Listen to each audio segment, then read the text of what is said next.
रात में सोते समय बहुत सावधान हो जाना चाहिए उपासक को। वैसे तो हर समय सावधान, पर सोते समय ऐसे सावधान होना चाहिए जैसे मृत्यु के समय योगी जन अपने सारे इंद्रियों को समेट लेते हैं और अपने स्वरूप में, अपने प्रीतम के स्वरूप में लगा देते हैं। तुम रोज शयन के समय ऐसा अनुभव करो, मैं नींद में जा रहा हूं या मृत्यु में जा रहा हूं, इसमें कोई फर्क नहीं पड़ता। पता नहीं आंख खुले कि ना खुले। कितने ऐसे हैं कि सोते ही रह गए। आप अब बेहोशी की हालत में जा रहे हैं, नींद में जा रहे हैं, तो एक समय रखो कि आप अपनी शैया पर इतने समय ही जाएंगे। एक नियत समय रखो। हमने देखा है साधुकों का एक समय होता है कि 10 बजे हमें लेट जाना है, सोना नहीं, लेट जाना है और लेटे हुए भगवत चिंतन करना। अब जब सो गए तो सो गए, नहीं सो गए तो उसमें हमें टेंशन नहीं लेना। अभी नींद नहीं आई, 10:30 बज गए, 11 बज गए, ये नहीं। आंख मूंदी, मंत्राकार वृत्ति, तो बिना नींद की गोली के सो जाओगे। यह है ऐसा। भजन में मन लगाओ, सो जाओगे।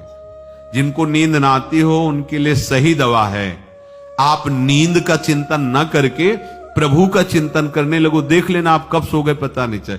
और अगर सौभाग्य से नींद ना आई तो नींद में जो इंद्रियों को पुष्टता मिलती है वो होता है संसार का विस्मरण। नींद में खास बात क्या होती है कि संसार का चिंतन छूट जाता है, फिर वो मस्त हो जाता है। उसमें जो ऊर्जा शक्ति वो जागृत होती, संसार के चिंतन से ऊर्जा शक्ति नष्ट होती। तो 4 घंटे 5 घंटे संसार के चिंतन से रहित पड़ा रहा सुषुप्ति में, तो उसे ऊर्जा शक्ति फिर आ गई। और अगर 4-5 घंटे आप प्रभु के चिंतन में रहे तो संसार का चिंतन छूटा, आनंद सिंधु का चिंतन हुआ। तो ये नहीं होगा कि आज रात्रि सोया नहीं तो बहुत टेंशन है, परेशानी, ऐसा नहीं होगा। भीष्म जी आज्ञा करते हैं रात्रौ च कृष्णम। ये बहुत सावधानी की बात, प्रायः इस सावधानी में नहीं रहा जाता। बचपन से सदगुरुदेव भगवान ने यही शिक्षा दी थी, गुरु कृपा से ऐसे उपदेश मिले थे। सोते समय कोई वार्ता नहीं, कोई अन्य चिंतन नहीं, चुपचाप अपने मन को हटाकर केवल इष्टमय करो। कब नींद आ जाती इसकी चिंता मत करो, इष्टाकार वृत्ति करके ही सोना चाहिए। तो आगे जो लिखा है पुनरुत्थिताये, जब उठो तब वैसी वृत्ति, तो कुछ दिन बाद स्वाभाविक हो जाएगी, स्वाभाविक हो। अपने तो इतना तक देखा है कि जैसे आधा पद में होश रहा और निद्रा आ गई, तो जब चेतना आई तो उसी पंक्ति से, जहां से होश गायब हुआ था, उसी पंक्ति से जागरण प्रारंभ हुआ। ऐसा ही जब ऑपरेशन के समय बेहोश किया गया था तो उनसे कहा था हमें बता देना कुछ मिनट पे, तो उनका हाँ लगाने वाले इंजेक्शन और कुछ ही सेकंड में इसका असर, बस। तो जो पद चलाया था, जब होश आया था तो वही पद चल रहा था, मतलब बेहोशी में वो पद अपना अधिकार किए हुए था। ऐसे नींद भी तुम्हारी भजन हो जाएगी, समाधि हो जाएगी, यदि आप सोते समय प्रभु का चिंतन करेंगे। बहुत ही सावधानी की बात है। यदि इस जन्म में परम लाभ लेना चाहते हो तो इस श्लोक को अपना जीवन बनाओ। कृष्णव्रताः, हमारा जीवन का एक ही व्रत है कि हम अपने प्रीतम का भजन नहीं छोड़ेंगे, अखंड भजन। हमें ये नहीं देखना कि उपांशु मानसी को इसमें कितने गुना, हमें गुना बना नहीं देखना। हमें अपने प्रभु को बोलना नहीं। भजन में मन नहीं लग रहा, पद गा रहे हैं, जोर जोर से चिल्ला रहे हैं, नाम कीर्तन, हमें अपने प्रभु से जुड़े रहना है। कृष्ण व्रताः, कृष्ण मनुस्मरन्तो, हमारा निरंतर स्मरण चले, बस ये प्रयास रखना है। जब निरंतर स्मरण की बात कह दी तो फिर आगे कुछ कहना नहीं चाहिए, पर खास बात इसीलिए कहा जाता है कि आप समझ जाओ। रात्रौ च, जब कोई भी ब्रह्मचारी, कोई भी उपासक, कोई भी बैरागी, त्यागी, महात्मा सोते समय सावधान हो गया तो उसकी रात्रि बहुत गलत जाएगी। खास जब आप सैया पे शयन करते उस समय असावधानी हुई तो विकार छा जाएगा, ध्यान रखना। आपका चिंतन गलत हो जाएगा, आपकी चेष्टा गलत हो जाएगी, जागृत में ना सही तो स्वप्न में। आप सावधान उस समय जरूर रहिए। और उतना ही विश्राम कीजिए जितना आवश्यक हो। व्यर्थ में करवटें मत बदलिए, ये उपासक का स्वरूप नहीं होता। रोगी है तो बात अलग है, बड़े असाध्य रोगों से, नहीं तो ऐसी दिनचर्या नहीं होनी चाहिए। कै बजे? 3:30, अभी आधा घंटा तो है, फिर कमर ओढ़ लिए, ये साधक का नहीं होता। उचित समय, जो मान लो 4 घंटा विश्राम का, तो अब ये नींद का विषय आओ या ना हो, हम तुम्हारे लिए पुष्प बिछा के नहीं बैठेंगे कि आ जाओ आ जाओ आ जाओ। नहीं आई तो अब ये नहीं गया, अब इतने समय नहीं आई थी, अब 4 बजे उठने के समय कैसे? नहीं, ये फेंका, उसमें विचार नहीं किए, पहले फेंको और सैया से नीचे उतरो, भूमि को प्रणाम करो, आगे बात नहीं। वो फिर आपको ऐसा होता है 10 मिनट में तो कोई बात नहीं, 10 वो पार कर देगा, घंटा दो। रात्रौ च कृष्णम पुनरुत्थिताय, ये नियम लीजिए, सोते समय आप बिल्कुल मृत्यु दशा की स्थिति लाइए, जैसे मरने वाला नहीं होता, सब जगह से मन हटाकर, और सच्ची है, पता नहीं आंख खुले कि ना खुले, ये बड़ा धोखे का जीवन है।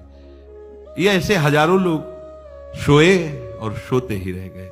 हमको धोखे में नहीं रहना, सुबह जग जाएंगे तो फिर भजन करेंगे, लेकिन हम बिल्कुल तैयारी में।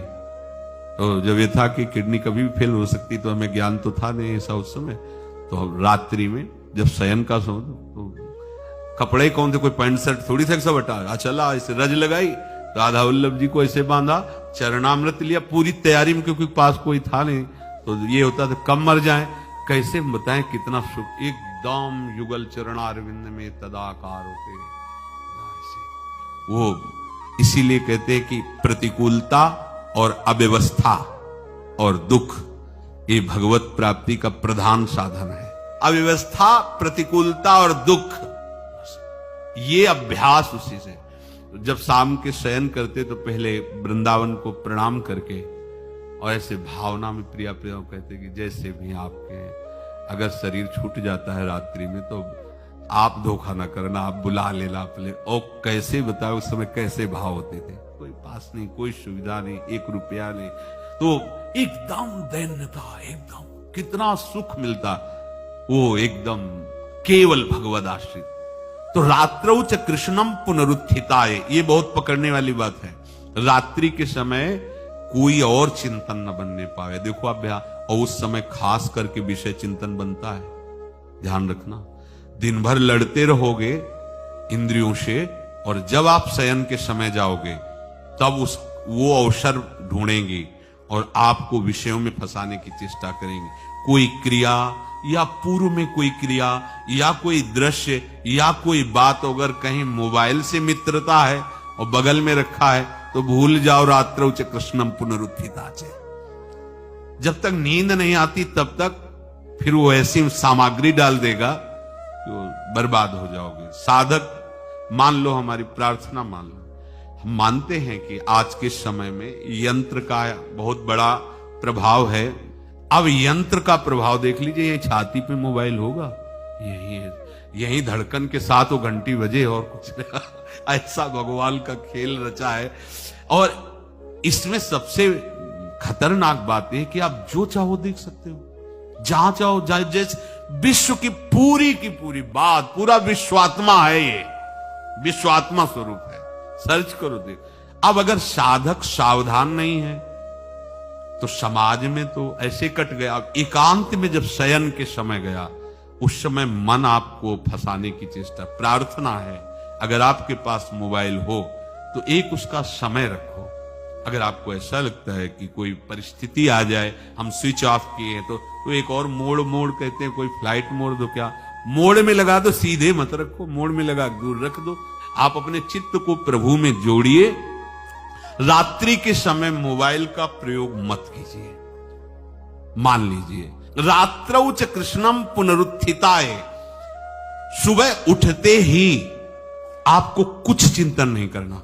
सबसे पहले उठते ही, यदि आपके अभ्यास में आ गया तो ऐसा ही होगा, नहीं तो आपको पहले सदगुरुदेव भगवान का प्रणाम नमस्कार और कुछ भक्तों का, और फिर नाम जप, भले 5 मिनट ही करो, अपने आराध्य देव का सुमिरन, फिर अपनी दिनचर्या करो।